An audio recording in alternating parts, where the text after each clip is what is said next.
എല്ലാ വിദ്യാർത്ഥികൾക്കും പുതിയൊരു വീഡിയോയിലേക്ക് സ്വാഗതം. ഈ വർഷത്തെ BSc നഴ്സിംഗ്, അതുപോലെ തന്നെ ഓക്സിലറി നഴ്സിംഗ് ആൻഡ് മിഡ്വൈഫറി, അതുപോലെ തന്നെ ജനറൽ നഴ്സിംഗ് ആൻഡ് മിഡ്വൈഫറി കോഴ്സുകളിലേക്കുള്ള പ്രവേശനവുമായി ബന്ധപ്പെട്ട് വിദ്യാർത്ഥികൾ ചോദിക്കുന്ന പ്രധാനപ്പെട്ട സംശയമാണ് ഇതിൻ്റെയൊക്കെ രജിസ്ട്രേഷൻ എപ്പോഴാണ് ആരംഭിക്കുക, കോഴ്സുകളിലേക്കുള്ള രജിസ്ട്രേഷൻ എപ്പോഴാണ് ആരംഭിക്കുക. അതുപോലെ തന്നെ കേരളത്തിൽ ഈ ഒരു കോഴ്സുകൾക്കായിട്ട് വെയിറ്റ് ചെയ്യണോ, അല്ലെങ്കിൽ കേരളത്തിന് പുറത്ത് വിദ്യാർത്ഥികൾ അഡ്മിഷനായിട്ട് ട്രൈ ചെയ്യണോ എന്നുള്ളത് വിദ്യാർത്ഥികൾ ചോദിക്കുന്ന പ്രധാനപ്പെട്ട സംശയമാണ്. അപ്പോൾ വിദ്യാർത്ഥികൾക്ക് ഈ ഒരു വീഡിയോ വഴി വിദ്യാർത്ഥികൾക്ക് BSc നഴ്സിംഗ് കോഴ്സിൻ്റെ കാര്യങ്ങളും, അതായത് BSc നഴ്സിംഗ്, അതുപോലെ തന്നെ ANM എന്ന് പറഞ്ഞാൽ ഓക്സിലറി നഴ്സിംഗ് ആണ്. അതുപോലെ തന്നെ GNM general nursing and midwifery കോഴ്സാണ് GNM എന്ന് പറയുന്നത്. അപ്പോൾ വിദ്യാർത്ഥികൾ പ്രധാനമായിട്ടും ശ്രദ്ധിക്കേണ്ട കാര്യം എന്ന് പറയുന്നത്, ഈ ഒരു അഡ്മിഷനും കാര്യങ്ങളൊക്കെ ജൂൺ മാസം ആദ്യത്തോടെയാണ് ആരംഭിക്കുക. അതായത് +2ൻ്റെ റിസൾട്ട് വന്ന ശേഷമാണ് ആരംഭിക്കുക. എല്ലാ കോഴ്സുകൾക്കും അപേക്ഷ സമർപ്പിക്കുന്നതിനായിട്ട് ഏകദേശം 1 മാസത്തോളമാണ് സമയം അനുവദിക്കാറുള്ളത്. അതുപോലെ തന്നെ ജനറൽ നഴ്സിംഗ് ആയാലും ANM ആയാലും ഒരു കോളേജിൽ ആകെ 20 സീറ്റുകൾ മാത്രമാണ് ഉണ്ടാവാറുള്ളത്. അതുപോലെ ANM ആയാലും GNM ആയാലും നിങ്ങൾ ഓഫ്ലൈനായിട്ടാണ് അപേക്ഷ നൽകേണ്ടതായിട്ടുള്ളത്. അതായത് ഒരു ഫോം നിങ്ങൾ ഈ ഒരു GNM സ്കൂളുണ്ടാവും, അതുപോലെ ANM സ്കൂളുണ്ടാവും. അപ്പോൾ ആ ഒരു സ്കൂളുകളിൽ പോയിട്ട് നിങ്ങൾ അവിടെ നിന്ന് ഫോം വാങ്ങി ഫില്ല് ചെയ്ത് SSLCയുടെ സർട്ടിഫിക്കറ്റിൻ്റെ കോപ്പിയും അതുപോലെ നിങ്ങളുടെ ഒരു 2 ഫോട്ടോയും നൽകിക്കൊണ്ട് നിങ്ങൾക്ക് ഈ ഒരു അപേക്ഷ സമർപ്പിക്കാം. അപേക്ഷാ ഫോമിന് ഏകദേശം 300ഓളം രൂപയാണ് ഫീസ് ഇനത്തിലായിട്ട് പ്രൈവറ്റ് കോളേജുകൾ അതായത് പ്രൈവറ്റ് GNM സ്കൂളുകൾ വാങ്ങിക്കാറുള്ളത്. അപ്പോൾ നിങ്ങൾ ഈ ഒരു +2ൻ്റെ റിസൾട്ട് വന്ന ശേഷം നിങ്ങൾക്ക് തൊട്ടടുത്തുള്ള ജനറൽ നഴ്സിംഗ് സ്കൂളുകളിൽ അന്വേഷിച്ച് ഈ ഒരു ഫീസും കാര്യങ്ങളൊക്കെ, അതായത് എങ്ങനെയാണ് അപേക്ഷിക്കേണ്ടത് എന്നുള്ള, എപ്പോഴാണ് അപേക്ഷ ആരംഭിക്കുക എന്നുള്ള കാര്യങ്ങളൊക്കെ കൃത്യമായിട്ട് ചോദിച്ച് മനസ്സിലാക്കാവുന്നതാണ്. അപ്പോൾ ഈ രീതിയിൽ നിങ്ങൾക്ക് ഈ ഒരു GNM ആയാലും അല്ലെങ്കിൽ ANM ആയിരുന്നാലും ഇതിൻ്റെ അപേക്ഷ നിങ്ങൾ ആ ഒരു GNM അല്ലെങ്കിൽ ANM സ്കൂളുകളിൽ നേരിട്ട് പോയിട്ട് നൽകുകയാണ് ചെയ്യേണ്ടി വരിക. ഫോമിൻ്റെ വില നേരത്തെ പറഞ്ഞതുപോലെ 300 രൂപ വരെയൊക്കെ ആവാറുണ്ട്. ചില കോളേജുകൾ 250 രൂപയൊക്കെയാണ് ഈ ഒരു ആപ്ലിക്കേഷൻ ഫീസ് ഇനത്തിൽ വാങ്ങിക്കാറുള്ളത്. അതിനോടൊപ്പം നിങ്ങളുടെ ഡീറ്റെയിൽസ് ഒക്കെ ഫില്ല് ചെയ്ത് SSLC സർട്ടിഫിക്കറ്റിൻ്റെ കോപ്പിയും അതുപോലെ തന്നെ +2ൻ്റെ റിസൾട്ടിൻ്റെ കോപ്പി കൂടി നിങ്ങൾ നൽകേണ്ടതായിട്ടുണ്ട്. അപ്പോൾ വിദ്യാർത്ഥികൾ പ്രധാനമായിട്ടും ശ്രദ്ധിക്കേണ്ടത്, പല വിദ്യാർത്ഥികളും ചോദിക്കുന്നതാണ്, ബയോളജി സയൻസ് അല്ലാത്തവർക്ക് ഈ ഒരു കോഴ്സിലേക്ക് അഡ്മിഷൻ കിട്ടുമോ എന്നുള്ളത്. അപ്പോൾ ജനറൽ നഴ്സിംഗ് ആയാലും അല്ലെങ്കിൽ ഓക്സിലറി നഴ്സിംഗ് ആയിട്ടുള്ള ANM കോഴ്സ് ആയിരുന്നാലും മറ്റ് കോഴ്സുകൾ പഠിച്ചവർക്കും അഡ്മിഷൻ കിട്ടും.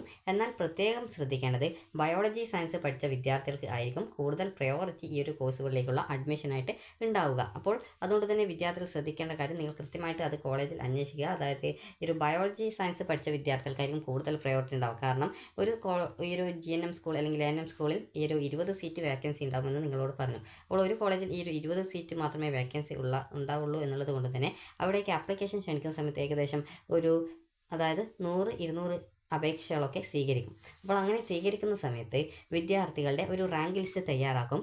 ആദ്യ പ്രയോറിറ്റി ബയോളജി സയൻസ് പഠിച്ചവർക്കായിരിക്കും. അത് കഴിഞ്ഞിട്ട് ബാക്കിയുള്ള കോഴ്സുകൾ പഠിച്ചവർക്ക് ആ ഒരു ലിസ്റ്റിൽ, ആ ഒരു സയൻസ് പഠിച്ചവർക്ക് ഉള്ള, അതായത് ബയോളജി സയൻസ് പഠിച്ചവർക്ക് താഴെ ഉള്ള ആ ഒരു റാങ്കുകളിലായിരിക്കും മറ്റ് കോഴ്സുകൾ പഠിച്ചവരുടെ റാങ്ക് ഡീറ്റെയിൽസ് ഉണ്ടാവുക. അപ്പോൾ ഒരു കോളേജ് ഏകദേശം 200 ആപ്ലിക്കേഷൻസ് ഒക്കെ മാത്രമേ നൽകാറുള്ളൂ. അതുപോലെ തന്നെ വിദ്യാർത്ഥികൾ പ്രത്യേകം ശ്രദ്ധിക്കേണ്ട കാര്യം എന്ന് പറയുന്നത്, ഈ ഒരു GNM കോഴ്സോ അല്ലെങ്കിൽ ANM കോഴ്സിലേക്കോ നിങ്ങൾക്ക് അതായത് മറ്റ് കോഴ്സുകൾ പഠിച്ചവരേക്കാൾ കൂടുതൽ സാധ്യത, അതായത് അഡ്മിഷന് സാധ്യതയുള്ളത് ബയോളജി സയൻസ് പഠിച്ചവർക്കായിരിക്കും. ബയോളജി സയൻസ് പഠിച്ചവർ അവിടെ ആപ്ലിക്കേഷൻ ഒന്നും കൊടുത്തിട്ടില്ലെങ്കിൽ മാത്രം ഈ ഒരു കൊമേഴ്സ്, അതുപോലെ തന്നെ കമ്പ്യൂട്ടർ സയൻസ്, അതുപോലെ തന്നെ മറ്റ് സയൻസ്, ബയോളജി ഇല്ലാത്ത സയൻസ് ഗ്രൂപ്പുകൾ, അതുപോലെ തന്നെ ഹ്യൂമാനിറ്റീസ് പഠിച്ചവർക്ക് അവിടെ അഡ്മിഷൻ കിട്ടാനുള്ള സാധ്യതയുണ്ട്. അപ്പോൾ നേരത്തെ പറഞ്ഞതുപോലെ 20 സീറ്റ് ആയതുകൊണ്ട് തന്നെ അഡ്മിഷൻ കിട്ടാനുള്ള സാധ്യത എത്രത്തോളം ആണ് എന്നുള്ളത് നിങ്ങൾ അപേക്ഷ നൽകി മനസ്സിലാക്കേണ്ടതായിട്ട് വരുന്നതായിരിക്കും.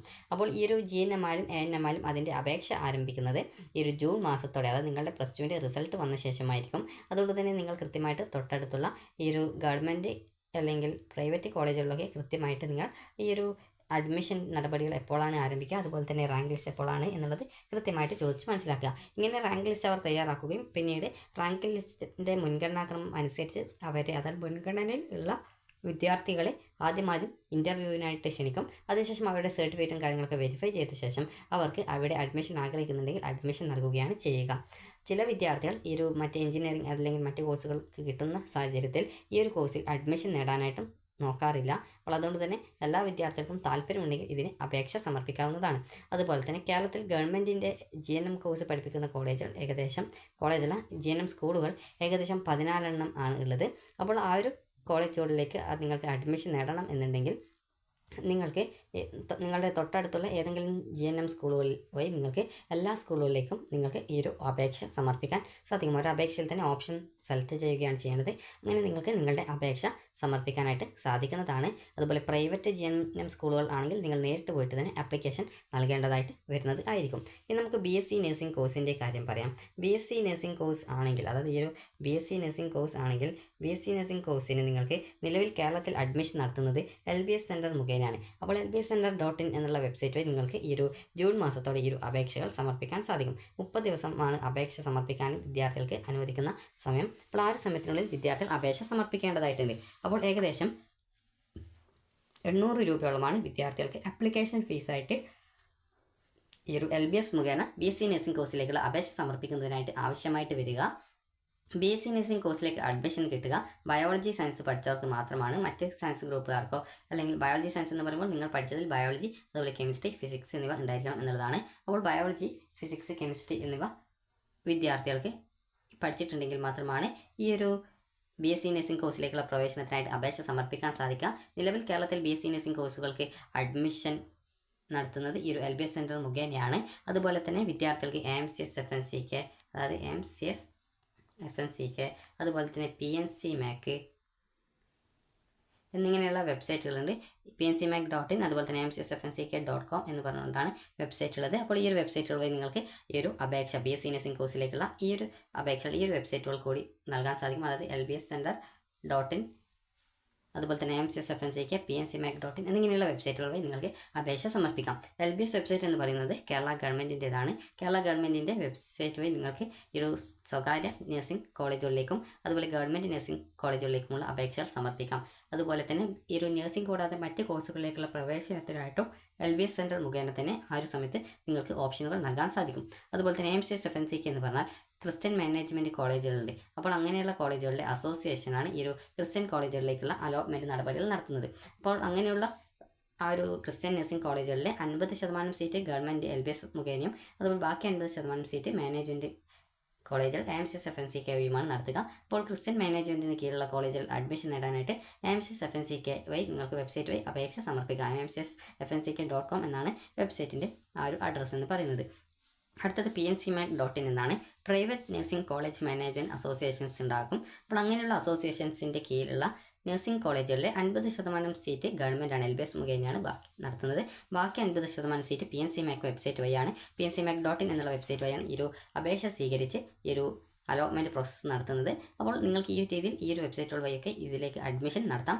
LBS വഴിയാണെങ്കിൽ ഈ ഒരു ക്രിസ്ത്യൻ മാനേജ്മെൻറ്റിന് കീഴിലുള്ളതും അതുപോലെ പ്രൈവറ്റ് കോളേജ് മാനേജ്മെൻറ്റിന് കീഴിലുള്ള കോളേജുകളിലെ 50% സീറ്റുകളിലേക്കും അതുപോലെ ഗവൺമെൻറ് കോളേജുകളിലെ മുഴുവൻ സീറ്റുകളിലേക്കും LBS ആണ് അലോട്ട്മെൻറ്റ് നടത്തുക. നിലവിൽ +2വിൻ്റെ ഫിസിക്സ്, കെമിസ്ട്രി, ബയോളജി എന്നിവയുടെ മാർക്ക് അടിസ്ഥാനപ്പെടുത്തിയിട്ടാണ് വിദ്യാർത്ഥികൾക്ക് ഈ ഒരു അഡ്മിഷൻ നൽകുന്നത്. അപ്പോൾ നിങ്ങൾക്ക് എത്രത്തോളം മാർക്കുണ്ടോ അതനുസരിച്ചിട്ടാണ് നിങ്ങൾക്ക് ഇതുവഴി അലോട്ട്മെൻറ്റ് നൽകപ്പെടുക. അതുപോലെ തന്നെ വിദ്യാർത്ഥികൾ ശ്രദ്ധിക്കേണ്ട കാര്യം എന്ന് പറയുന്നത് എല്ലാ വിദ്യാർത്ഥികൾക്കും BSc നഴ്സിംഗ് കോഴ്സിന് കേരളത്തിൽ അഡ്മിഷൻ കിട്ടണം എന്നുള്ളതിന് പ്രത്യേകിച്ച് ഒരു ഉറപ്പുമില്ല. അതുകൊണ്ട് തന്നെ നിങ്ങൾക്ക് കേരളത്തിന് പുറത്ത് നിങ്ങൾ നോക്കുന്നുണ്ടെങ്കിൽ നിങ്ങൾക്ക് അങ്ങനെ അഡ്മിഷൻ നേടാവുന്നതാണ്. എന്നാൽ പ്രത്യേകം ശ്രദ്ധിക്കേണ്ടത് നിങ്ങൾക്ക് അംഗീകാരമുള്ള കോളേജിൽ തന്നെയാണ് നിങ്ങൾ അഡ്മിഷൻ നേടുന്നത് എന്നുള്ള കാര്യം നിങ്ങൾ ഉറപ്പുവരുത്തുക.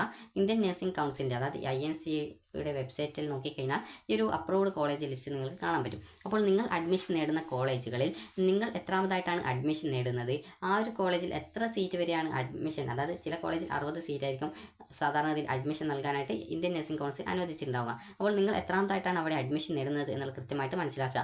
ഇപ്പോൾ നിങ്ങളിപ്പോൾ 61ാമതായിട്ടാണ് അഡ്മിഷൻ നേടുന്നതെങ്കിൽ, ആകെ ആ ഒരു കോളേജിൽ 60 സീറ്റിലേക്ക് അഡ്മിഷൻ നടത്താനാണ് ഇന്ത്യൻ നഴ്സിംഗ് കൗൺസിലിൻ്റെ അനുമതി ഉള്ളൂ എങ്കിൽ 61ാമതായിട്ടാണ് നിങ്ങൾ അഡ്മിഷൻ നേടുന്നതെങ്കിൽ നിങ്ങളുടെ കോഴ്സിന് അംഗീകാരം കിട്ടില്ല.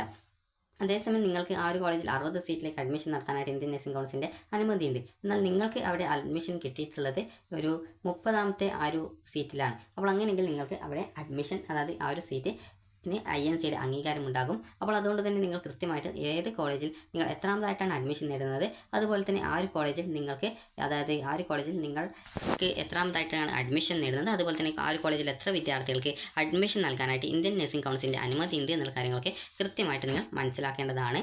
അതല്ലാതെ പക്ഷം നിങ്ങൾക്ക് അവിടെ അഡ്മിഷൻ കിട്ടി നിങ്ങൾ കോഴ്സ് കംപ്ലീറ്റ് ചെയ്ത് കഴിഞ്ഞാലും പിന്നീട് ഇന്ത്യൻ നഴ്സിംഗ് കൗൺസിലിൻ്റെ അംഗീകാരം ലഭിക്കാത്ത സാഹചര്യത്തിൽ പിന്നീട് നിങ്ങൾക്ക് വിദേശങ്ങളിലൊക്കെ ഈ ഒരു ജോബ് ചെയ്യാനൊക്കെ പോകുന്നതിനായിട്ട് ബുദ്ധിമുട്ട് വരും. അപ്പോൾ അതുകൊണ്ട് തന്നെ നിങ്ങൾ അഡ്മിഷൻ കേരളത്തിന് പുറത്ത് നേടുകയാണ് എങ്കിൽ വിദ്യാർത്ഥികൾ നിർബന്ധമായിട്ടും ആ ഒരു കോളേജിന് ഇന്ത്യൻ നഴ്സിംഗ് കൗൺസിലിൻ്റെ അപ്രൂവൽ ഉണ്ടോ അല്ലെങ്കിൽ മുൻ വർഷം ഉണ്ടായിരുന്നോ എന്നുള്ള കാര്യങ്ങളൊക്കെ കൃത്യമായിട്ട് മനസ്സിലാക്കേണ്ടതാണ്. നിങ്ങൾക്ക് ആ ഒരു കോഴ്സിന് ഇന്ത്യൻ നഴ്സിംഗ് കൗൺസിലിൻ്റെ അംഗീകാരം ഇല്ലെങ്കിൽ നിങ്ങൾക്ക് കേരളത്തിൽ ജോലി ചെയ്യാൻ സാധിക്കും. എന്നാൽ ഇന്ത്യക്ക് പുറത്ത്, അതായത് ഇന്ത്യക്കകത്ത് ജോലി ചെയ്യാം, എന്നാൽ ഇന്ത്യക്ക് പുറത്ത് ജോലി ചെയ്യാനൊക്കെ ബുദ്ധിമുട്ട് വരും. കാരണം ഇന്ത്യൻ നഴ്സിംഗ് കൗൺസിലിൻ്റെ അപ്രൂവൽ ലഭിച്ചിട്ടുള്ള ആ ഒരു സർട്ടിഫിക്കറ്റൊക്കെ നിങ്ങൾക്ക് ആവശ്യമാണ്. അപ്പോൾ അതുകൊണ്ടാണ് നിങ്ങളോട് കേരളത്തിന് പുറത്ത് അഡ്മിഷൻ നേടുകയാണെങ്കിൽ തന്നെ നിങ്ങൾ ഇന്ത്യൻ നഴ്സിംഗ് കൗൺസിലിൻ്റെ അപ്രൂവൽ ഉള്ള കോളേജാണോ, അതുപോലെ തന്നെ ആ ഒരു കോളേജിൽ എത്ര വിദ്യാർത്ഥികൾക്ക് അഡ്മിഷൻ നൽകാനായിട്ട് ഇന്ത്യൻ നഴ്സിംഗ് കൗൺസിലിൻ്റെ അനുമതിയുണ്ട്, അതുപോലെ തന്നെ നിങ്ങൾ എത്രാമതായിട്ടാണ് അവിടെ അഡ്മിഷൻ നേടുന്നത് എന്നുള്ളതൊക്കെ കൃത്യമായിട്ട് മനസ്സിലാക്കുക. കാരണം പല വിദ്യാർത്ഥികളും നഴ്സിംഗ് അഡ്മിഷൻ്റെ പേരിൽ കബളിപ്പിക്കപ്പെടുന്നുണ്ട്. അപ്പോൾ അതുകൊണ്ട് തന്നെ പല വിദ്യാർത്ഥികളും പാരൻറ്റും കാര്യങ്ങളൊക്കെ ഇതിൽ അതായത് പെട്ടുപോകാറുണ്ട്. അപ്പോൾ അതുകൊണ്ട് തന്നെ നിങ്ങൾ കൃത്യമായിട്ട് അഡ്മിഷൻ നേടുന്ന കോളേജിന് അംഗീകാരമുണ്ടോ ഇല്ലയോ എന്നുള്ളതൊക്കെ ഉറപ്പുവരുത്തുക. അതുപോലെ തന്നെ നിങ്ങൾ പ്രധാനമായിട്ടും ശ്രദ്ധിക്കേണ്ടത്, നിങ്ങൾ BSc നഴ്സിംഗ് കോഴ്സിന് അഡ്മിഷൻ നേടുന്ന സമയത്ത് ഇതിൻ്റെ ഈ ഒരു അതായത് നിങ്ങൾക്ക് ഇൻറ്റേൺഷിപ്പ് പോലെ അതല്ലെങ്കിൽ നിങ്ങൾ കോഴ്സ് ചെയ്യുന്നതിൻ്റെ ഇടയിലായിട്ട് നിങ്ങൾക്ക് ഈ ഒരു ഹോസ്പിറ്റലിലൊക്കെ നിങ്ങൾക്ക് ജസ്റ്റ് അവിടെ ഹെൽപ്പ് ചെയ്യാനൊക്കെ നിങ്ങളെ അയക്കും. അതായത് നിങ്ങൾക്ക് ആ ഒരു ഹോസ്പിറ്റലിൻ്റെ വർക്കും കാര്യങ്ങളൊക്കെ എങ്ങനെയാണ് നടക്കുന്നത് എന്നുള്ളത് കൃത്യമായിട്ട് മനസ്സിലാക്കാൻ വേണ്ടിയിട്ടാണ് അതായത് ആ ഒരു രീതിയിൽ പ്രാക്ടീസ് തരുന്നത്. അപ്പോൾ അങ്ങനെ നിങ്ങൾ അഡ്മിഷൻ നേടുന്ന കോളേജിൻ്റെ അണ്ടറിൽ അല്ലെങ്കിൽ ഏതെങ്കിലും ഒരു ഹോസ്പിറ്റൽ ഉണ്ടോ അല്ലെങ്കിൽ ഹോസ്പിറ്റലിൻ്റെ അണ്ടറിൽ ഈ ഒരു കോളേജ് വരുന്നുണ്ടോ എന്നുള്ള കാര്യങ്ങളൊക്കെ കൃത്യമായിട്ട് മനസ്സിലാക്കുക. കാരണം ചില കോളേജ് ഏതെങ്കിലും ഹോസ്പിറ്റലിൻ്റെ കീഴിലായിരിക്കും നഴ്സിംഗ് കോളേജ് ഉണ്ടാവുക. എന്നാൽ ചില നഴ്സിംഗ് കോളേജുകളുടെ മാനേജ്മെൻറ്റിന് ഹോസ്പിറ്റൽസ് ഉണ്ടാകണമെന്ന് നിർബന്ധമല്ല. എന്നാൽ അവർക്ക് മറ്റേതെങ്കിലും ഒരു ഹോസ്പിറ്റലിലൊക്കെ ആയിരിക്കും നിങ്ങൾക്ക് പരിശീലനമൊക്കെ ഏർപ്പെടുത്തിയിട്ടുണ്ടാവുക. അപ്പോൾ അതുകൊണ്ട് തന്നെ കൃത്യമായിട്ട് നിങ്ങൾ അഡ്മിഷൻ നേടാൻ ഉദ്ദേശിക്കുന്ന കോളേജ് ഏതെങ്കിലും ഒരു ഹോസ്പിറ്റലിന് കീഴിലാണോ എന്നുള്ളത് കൃത്യമായിട്ട് ഉറപ്പുവരുത്തുക. അതുപോലെ തന്നെ വിദ്യാർത്ഥികൾ ശ്രദ്ധിക്കേണ്ട പ്രധാനപ്പെട്ട കാര്യം എന്ന് പറയുന്നത്, ഈ ഒരു കോഴ്സിന് നിങ്ങൾക്ക് ഗവൺമെൻറ് കോളേജിലാണ് അഡ്മിഷൻ നേടുന്നതെങ്കിൽ നിങ്ങൾക്ക് ഏകദേശം 25,500ഓളം 24,000 സംതിങ് ആണ് വരുന്നത് ഈ ഒരു ഫീസിനത്തിൽ ഒരു വർഷം വരുന്നത്. എന്നാൽ നിങ്ങൾ ശ്രദ്ധിക്കേണ്ടത്, നിങ്ങൾക്ക് സെൽഫ് ഫിനാൻസിൽ ആണ് നിങ്ങൾക്ക് അഡ്മിഷൻ നേടുന്നത്. അതായത് പ്രൈവറ്റ് കോളേജുകളിലൊക്കെയാണ് നിങ്ങൾ അഡ്മിഷൻ നേടുന്നതെങ്കിൽ ഏകദേശം 1,20,000 രൂപ നിങ്ങൾക്ക് വർഷം ചെലവിനത്തിൽ വരുന്നത് ആയിരിക്കും എന്നുള്ള വിദ്യാർത്ഥികൾ പ്രത്യേകം ശ്രദ്ധിക്കുക. അതുപോലെ ഹോസ്റ്റൽ ഫീസും കാര്യങ്ങളൊക്കെ സെപ്പറേറ്റ് വരുന്നതായിരിക്കും. അപ്പോൾ അതുകൊണ്ട് തന്നെ നിങ്ങൾ ഈ ഒരു കാര്യങ്ങളൊക്കെ ശ്രദ്ധിച്ച് അഡ്മിഷൻ നേടാനായിട്ട് അതുപോലെ അലോട്ട്മെൻറ്റിൽ പങ്കെടുക്കാനായിട്ട് പ്രത്യേകം ശ്രദ്ധിക്കുക. അപ്പോൾ വിദ്യാർത്ഥികൾ ശ്രദ്ധിക്കേണ്ട കാര്യം എന്ന് പറയുന്നത് ഇത്രമാത്രമാണ്. നിങ്ങൾക്ക് LBS വഴിയും അതുപോലെ തന്നെ AIMS FNCK വഴിയും PSC MAC വഴിയൊക്കെ നിങ്ങൾക്ക് അഡ്മിഷൻ നേടാം. അതുപോലെ തന്നെ നിങ്ങൾക്ക് ഈ ഒരു നേരത്തെ പറഞ്ഞതുപോലെ 1,20,000 രൂപയാണ് ഒരു വർഷം ഫീസ് ഇനത്തിലൊക്കെ ആയിട്ട് വരിക. അതുപോലെ ഹോസ്റ്റൽ ഫീസ് സെപ്പറേറ്റ് ആണ്. അതുപോലെ കേരളത്തിന് പുറത്ത് നിങ്ങൾ അഡ്മിഷൻ നേടുന്നുണ്ടെങ്കിൽ അവിടെ ചില സ്റ്റേറ്റുകളിൽ നീറ്റ് യോഗ്യത ചോദിക്കുന്നുണ്ട്. അതുപോലെ ചില സ്റ്റേറ്റുകളിൽ അവരുടെ എൻട്രൻസ് ടെസ്റ്റ്, കേരളത്തിൽ ഇപ്പോൾ കീമിൻ്റെ എൻട്രൻസ് എഞ്ചിനീയറിങ്ങിനും അതുപോലെ ഫാർമസി കോഴ്സിനും ഒക്കെ മാത്രമായിട്ടൊക്കെ നടത്തുന്നുണ്ട്. അതേപോലെ ചില സംസ്ഥാനങ്ങളിൽ BSc നഴ്സിംഗ് കോഴ്സിലേക്കുള്ള അഡ്മിഷന് അവരുടെ എൻട്രൻസ് പാസ്സാവണം എന്നൊക്കെ പറയാറുണ്ട്. കർണാടകത്തിൽ അതായത് ആന്ധ്രാപ്രദേശിലൊക്കെ ആ രീതിയിൽ എൻട്രൻസ് ഉണ്ട്. അപ്പോൾ അതുകൊണ്ട് തന്നെ നിങ്ങൾ മറ്റൊരു സ്റ്റേറ്റിൽ അഡ്മിഷൻ നേടാൻ ഉദ്ദേശിക്കുന്നുണ്ടെങ്കിൽ അവിടെ ഈ ഒരു രീതിയിൽ വല്ല എൻട്രൻസ് ഉണ്ടോ എന്നുള്ളത് കൃത്യമായിട്ട് നിങ്ങൾ അന്വേഷിക്കേണ്ടതാണ്. അപ്പോൾ വിദ്യാർത്ഥികൾക്ക് ഈ ഒരു വീഡിയോ ഉപകാരപ്രദമായിട്ടുണ്ടെന്ന് കരുതുന്നു. അപ്പോൾ വിദ്യാർത്ഥികൾ അഡ്മിഷൻ അതായത് +2വിൻ്റെ പരീക്ഷ കഴിഞ്ഞ ശേഷം നിങ്ങൾ അഡ്മിഷൻ നേടാൻ ഉദ്ദേശിക്കുന്ന കോഴ്സ് ഏതാണ്, അല്ലെങ്കിൽ ആ ഒരു കോഴ്സിലേക്ക് അഡ്മിഷൻ നേടാനായിട്ട് എന്തെങ്കിലും എൻട്രൻസോ കാര്യങ്ങളൊക്കെ ഉണ്ടോ എന്നുള്ളത് കൃത്യമായിട്ട് നിങ്ങൾ അന്വേഷിക്കുക. അപ്പോൾ വിദ്യാർത്ഥികൾക്ക് ഈ ഒരു വീഡിയോ ഉപകാരപ്രദമായിട്ടുണ്ടെന്ന് കരുതുന്നു. അപ്പോൾ ഈ ഒരു GNM ANM അതുപോലെ BSc നഴ്സിംഗ് കോഴ്സിലേക്കുള്ള അഡ്മിഷൻ നടപടികൾ ജൂൺ മാസത്തോടെ ആരംഭിക്കും. ചില സ്റ്റേറ്റുകളിൽ എൻട്രൻസ് ടെസ്റ്റിനുള്ള അപേക്ഷകൾ ആരംഭിക്കാറായിട്ടുണ്ട്. അപ്പോൾ അതുകൊണ്ട് തന്നെ കൃത്യമായിട്ട് നിങ്ങൾ ആ ഒരു കാര്യങ്ങളൊക്കെ കൃത്യമായിട്ട് എപ്പോഴാണ് എൻട്രൻസ് എന്നുള്ളതൊക്കെ കൃത്യമായിട്ട് മനസ്സിലാക്കുക. അപ്പോൾ ഈ ഒരു വീഡിയോ നിങ്ങൾക്ക് ഉപകാരപ്രദമായിട്ടുണ്ടെങ്കിൽ ലൈക്ക് ചെയ്യുക, ഷെയർ ചെയ്യുക. Thank you.